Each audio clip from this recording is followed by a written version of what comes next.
Israeli হামলায় বিধ্বস্ত নগরী গাজা। দীর্ঘ ১৫ মাস গাজায় নারকীয় বর্বরতা চালিয়েছে ইসরায়েলি সামরিক বাহিনী আইডিএফ। অনবরত বোমাবর্ষণে বিধ্বস্ত নগরীতে পরিণত হয় গাজা উপত্যকা। ইসরায়েলি বোমাবর্ষণে উপত্যকার প্রায় ৯২% আবাসিক ভবন ধ্বংস হয়েছে। বার্তা সংস্থা রয়টার্সের এক প্রতিবেদনে এ তথ্য জানা। দীর্ঘ আগ্রাসনের পর গাজায় যুদ্ধবিরতিতে সম্মত হয়েছে ইসরায়েল ও ফিলিস্তিনের স্বাধীনতাকামী সশস্ত্র সংগঠন হামাস। আগামী ১৯ জানুয়ারি থেকে এই চুক্তি কার্যকর হওয়ার কথা রয়েছে।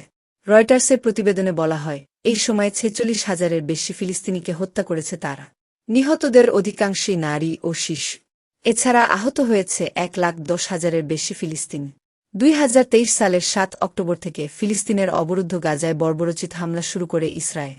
হামাস নির্মূলের নামে এই হামলায় হতাহতের শিকার হয় উপত্যকার নিরীহ ফিলিস্তিনিরা। গাজার স্বাস্থ্য মন্ত্রণালয়ের তথ্য অনুসারে ১৫ মাসে গাজার ৪৬,৭০৭ জন ফিলিস্তিনিকে হত্যা করেছে ইসরায়েল। নিহতদের ২/৩ নারী ও শিশু। একই সময়ে ইসরায়েলি তাণ্ডবে আহত হয়েছে উপত্যকার ১,১০,২৬৫ বাসিন্দা। অনেকে চিরতরে হারিয়েছে হাত, পাসহ শরীরের বিভিন্ন অঙ্গ।